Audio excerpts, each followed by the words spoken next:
¿Es la Biblia relevante? ¿Tiene algo por enseñarnos un libro tan antiguo? Queremos darnos la oportunidad de descubrir su inesperada riqueza, tratando de entender cómo habla para nuestro día a día, nuestros problemas, nuestro dolor, nuestra vida real. Bienvenidos a Para la Biblia Real, el podcast de Miguel Pulido. Hola queridos amigos, bienvenidos a este nuevo episodio del podcast. Después de esta pequeña pausa tan enriquecedora que tuvimos de 3 programas con estas muy amenas entrevistas, retomamos con nuestra serie de los milagros. Si no han escuchado estas entrevistas que tuvimos, bueno, seguramente muchos de ustedes ya también se pasaron por Instagram y vieron el sorteo que hicimos de algunos libros. La verdad, muy recomendado todo lo que está haciendo CLI en cuanto a estos temas de apocalíptica y demás, que creo que es un tema que seguimos explorando y necesitamos aprender más allá de los esquemas religiosos, llamémoslos de alguna manera, que tenemos a nuestro alrededor. Entonces, bueno, estamos aquí nuevamente. También vienen, entre otras cosas, varios proyectos en mente. Como les he dicho, en cuanto a esta serie de los milagros, no vamos a hacer todos los milagros del Evangelio de Marcos porque el tiempo no nos daría. Vamos a tocar unos más antes de una nueva serie que vendrá a la luz de un nuevo proyecto que estaré compartiendo con ustedes, así que estén muy atentos cuando ya se acerque el tiempo. Lo más probable es que sea ahorita en abril, aunque entiendo obviamente que los podcasts son atemporales. Muy bien. Jesús calma la tormenta. Así simplemente lo llamé. Decidí llamarlo porque es uno de los milagros más representativos, creo yo, que tenemos en mente, y en la mayoría de Biblias aparece así: Jesús calma la tormenta. Es un texto que aparece también en Mateo, es un texto que aparece en Lucas, es decir, esta narración la encontramos al menos en los evangelios sinópticos. ¿Qué podemos sacar de esto? Obviamente, por un lado, la mayoría de personas o cuando yo he escuchado algún texto, alguna exposición de este texto o de esta historia, tratamos de llevarlo muy fácilmente al plano metafórico, en el sentido de que, bueno, no sé, ahí, en el sentido de que planteamos que la vida tiene tormentas. Entonces decimos, hay tormentas en la vida, y eso lo asociamos con caos, con problemas, inconvenientes, con las cosas no salen como nosotros lo esperábamos, dolor, sufrimiento. En fin, cuando yo hablo de tormentas en la vida, creo que todos nos podemos sentir identificados. Entonces es muy fácil que esta descripción del milagro pase a ser una metáfora de la vida. Y hay una dimensión donde sí, claro, o sea, yo creo honestamente que Dios, Jesús, está presente en medio de las temporadas difíciles de la vida, en medio del dolor, del sufrimiento, que incluso puede hacer que un nivel o una capa de reflexión sobre este tema, digamos, una reflexión más devocional podría ser. Es como decir: Señor, tú estás también aquí, o sea, no dejas de estar aquí. Pero, y aquí el pero grande, es que es muy fácil que nosotros convirtamos en metafórico algo que por naturaleza no es solamente eso. Me explico. Cuando se habla de la historia de David y Goliat, entonces en muchas ocasiones dice, bueno, derrota a tus gigantes. Entonces, por gigantes entendemos que los retos que tenemos, los desafíos que tenemos en la vida, que son muy grandes, etcétera. Entonces tenemos que luchar contra ellos. Pero la historia, en ese caso de David y Goliat, no está puesta para hablarnos y para hacer una automotivación barata de sí, voy a defenderme de los gigantes o algo así, sino que son descripciones de la parte de la historia del pueblo de Dios. Entonces aquí tenemos en el Evangelio una descripción de parte de la historia de Jesús, y que creo que apunta más que a nuestras tormentas en la vida, genera una pregunta un poco más allá, y es respecto a Jesús. Entonces, sin negar que Jesús está en nuestras tormentas en la vida, sin negar que Él está presente en cualquier sufrimiento que enfrentemos y en cualquier momento difícil en el que estemos, quisiera que reflexionáramos un poco sobre lo que está pasando aquí, quizás en una dirección un poco diferente, y creo yo que de todas maneras nos va a llevar a un punto de mucha esperanza y ánimo. Dice así: ese día al anochecer dijo a sus discípulos: crucemos al otro lado. Jesús había acabado de dar unas enseñanzas, como leímos en los capítulos anteriores, eso incluía sanidad, liberaciones y toda esta cuestión. Y Jesús dice: vámonos, sí, vámonos de aquí. Dejaron a la multitud y se lo llevaron en la barca donde estaba. También lo acompañaban otras barcas. Se desató entonces una fuerte tormenta y las olas azotaban tanto la barca que ya comenzaba a hundirse. Mientras tanto, Jesús estaba en la popa, durmiendo sobre un cabezal, así que los discípulos lo despertaron. «Maestro», gritaron, «¿no te importa que nos ahoguemos?». Esta es una escena sumamente cómica. O sea, Jesús está cruzando con una flota de pescadores expertos, personas que sabían manejar los barcos, y están en la mitad del mar, en la mitad de una tormenta, y él, que no es experto pescador, es la única persona que está durmiendo en medio del caos. Y esto es muy interesante, porque precisamente debería ser al contrario.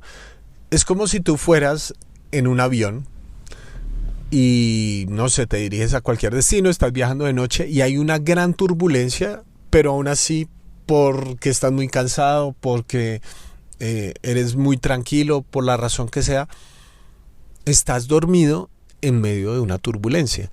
Y viniera el piloto y te dijera: oiga, ¿por qué no se despierta? ¿No le importa esta situación? A ver, amigo, tú fuiste el que estaba entrenado para estas cosas. Tú eras el que se sabía, o se supone que sabías cómo manejar esta situación. Hay momentos donde la vida nos lleva a nuestros límites, ¿verdad? Hay momentos donde los expertos no lo son tanto, donde los que sabían cuáles eran las respuestas correctas de un momento a otro se sienten abrumados, ¿verdad? Y es curioso este movimiento de los discípulos, cuando ya ellos no pueden manejar esto, ya ellos no saben qué hacer con esta situación. Alguna vez escuché a un predicador que admiro mucho, se llama Diego Cardona, decir que con los milagros nosotros tenemos una contradicción interna. Nosotros anhelamos milagros, pero al mismo tiempo no queremos los milagros. Anhelamos los milagros porque ¿a quién no le gusta ver milagros? ¿Sí? ¿A quién no le gusta que cuando alguien tiene un diagnóstico terrible, de un momento a otro se sane sin ningún tipo de explicación médica? ¿A quién no le gusta que cuando estás desesperado porque no encuentras un trabajo, de un momento a otro salga una oportunidad extraordinaria que no solamente te va a dar pan para comer, sino que te va a proyectar profesionalmente? ¿A quién no le gusta eso? ¿A quién no le gusta experimentar de forma fehaciente y clara la gracia del Señor? Pero al mismo tiempo no nos gustan los milagros, porque necesitar un milagro significa que no fuiste capaz de hacerlo por tus propios medios. No fuiste capaz de generar un cambio en tus propias capacidades. Queremos los milagros, ¿sí? Queremos la sanidad, pero ¿a quién le gusta la enfermedad? Queremos la esperanza, pero ¿a quién le gusta atravesar por la crisis? Queremos la resurrección, pero ¿quién puede decir que le agrada la muerte? Esa es la paradoja que tenemos con los milagros. Los queremos, los anhelamos, los pedimos, pero al mismo tiempo son un recordatorio de nuestra dependencia. Vivimos con la ilusión de la independencia, que yo voy a ser capaz, yo lo voy a controlar, yo puedo por mí mismo, yo solito. Parecemos bebés el resto de la vida, bebés emocionales. Yo puedo solito con esto, papá, yo puedo solito con esto, mamá. Y la vida tiene la manera de recordarnos que por más expertos que podamos ser en algún ámbito, siempre estamos limitados.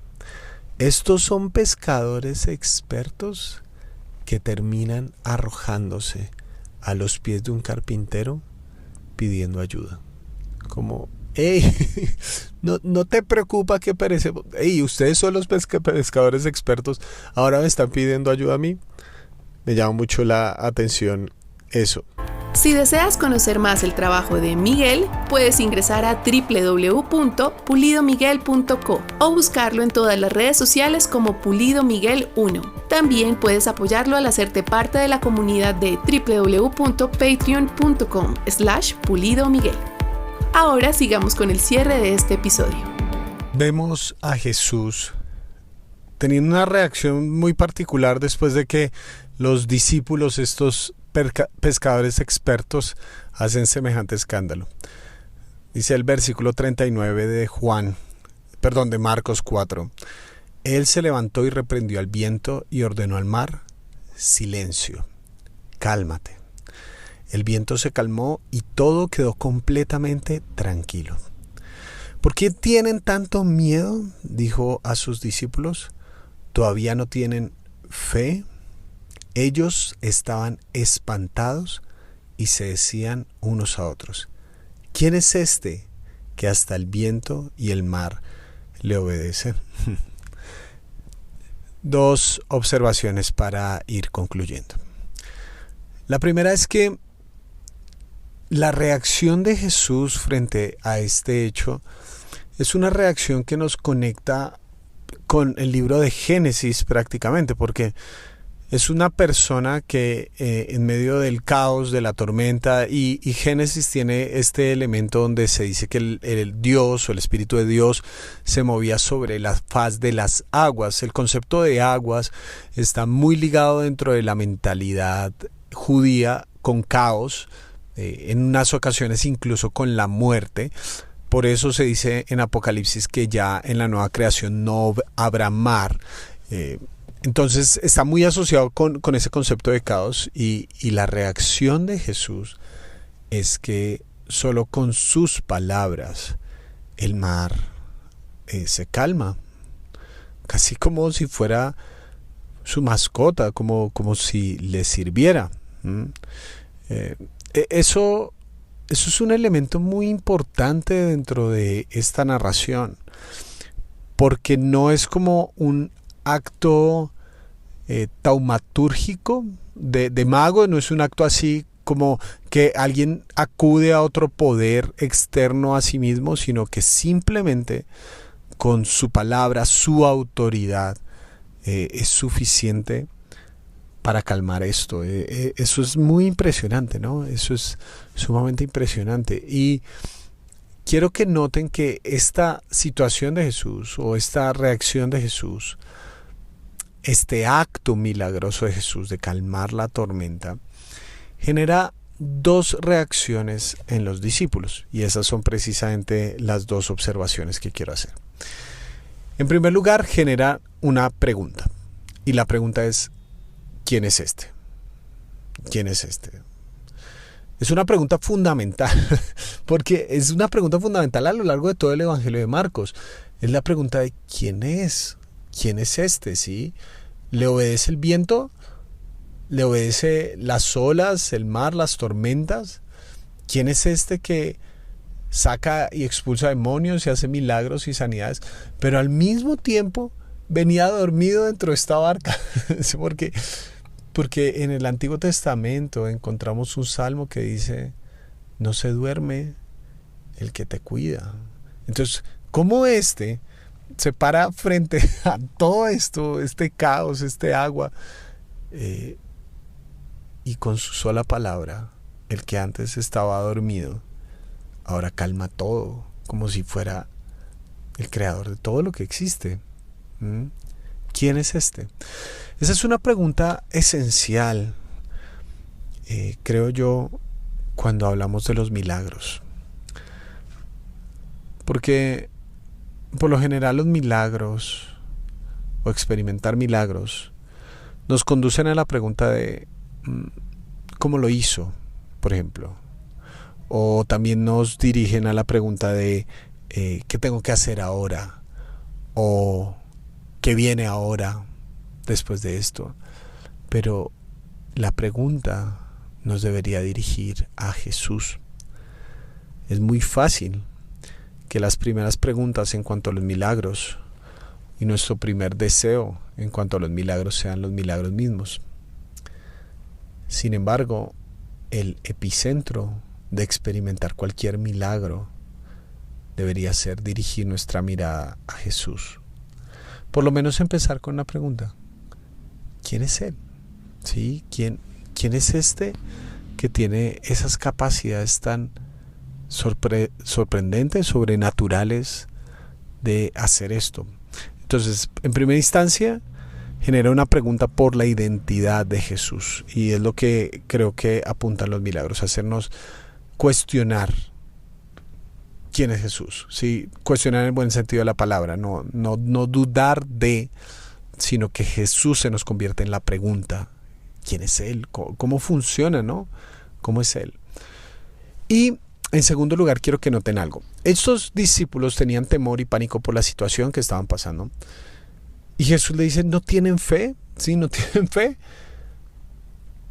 Y ahora la reacción de los discípulos dice que estaban espantados. Aquí esta traducción lo pone con otra palabra, pero la palabra es literalmente la misma, ¿sí? O sea, estos hombres tenían temor por esta situación. Jesús calma la tormenta. Jesús responde a esta situación. Y la reacción de estos hombres es miedo, pero aún un miedo a Jesús. A veces pensamos que el temor se soluciona simplemente no teniendo temor. Pero a lo largo de toda la Escritura encontramos que este tema del temor en realidad refleja nuestra adoración. Nuestro temor, esos miedos que tenemos, son un reflejo de lo que más atesoramos. Por eso hay unos textos que hablan de temer a Dios. Teme a Dios. Él es el dueño de todo, ¿sí? Al final de la historia, quien tiene la vida en sus manos es Él, no una tormenta. Quien tiene la última palabra es Él, no un diagnóstico médico, no ningún ser humano. El temor no se alivia simplemente quitándolo, porque al final de la historia los seres humanos todos somos dependientes. Todos tenemos algo que trasciende nuestro conocimiento, todos tenemos algo que trasciende nuestras capacidades de pensar. Y lo que necesitamos es calibrar nuestro temor en la dirección correcta. Que cuando veamos a Jesús, ver su grandeza y su majestuosidad, que su palabra puede calmar una tormenta, nos debería llevar a nuestras rodillas. Yo no sé si te ha pasado que cuando ves a alguien que respetas mucho, a alguien que admiras mucho, es curioso, ¿no? Como, no sé si les ha pasado o no, de pronto mi historia es como muy sui generis y nadie más le pasó, pero una vez conocí a un conferencista que yo respetaba mucho. Tuve la oportunidad, porque un amigo era amigo de ese conferencista, entonces tuve la oportunidad de tomarme un café con esa persona. Y la sensación que yo tuve, porque había leído sus libros, había escuchado sus conferencias, lo había visto en ese evento donde nos conocimos, predicar en frente de miles de personas con una seguridad y una relevancia absoluta. Entonces yo lo admiraba profundamente, la gente se le quería acercar y toda esta cuestión. Yo me pude acercar porque este amigo en común nos permitió tener una conexión. Entonces la primera sensación que yo tuve cuando vi a esa persona fue un profundo respeto. Fue como que tenía tantas cosas planeadas por decir y uno queda como, oh, ¿qué le digo? Como que es un miedo, pero no es un miedo de que me va a hacer algo o algo así, sino es un miedo de sumo respeto, como estoy frente a una eminencia, estoy frente a alguien que yo admiro tan profundamente. Necesitamos eso, necesitamos recapturar ese respeto profundo por Jesús. A veces tememos a otras cosas porque no tenemos el temor bien ubicado, porque no le tememos al único que, teniendo el poder para destruirnos, escoge salvarnos, que teniendo la posibilidad de que con un chasquido de sus dedos todo acabe, escogió, estando en medio de la tormenta, calmarla para cuidar la vida de los suyos.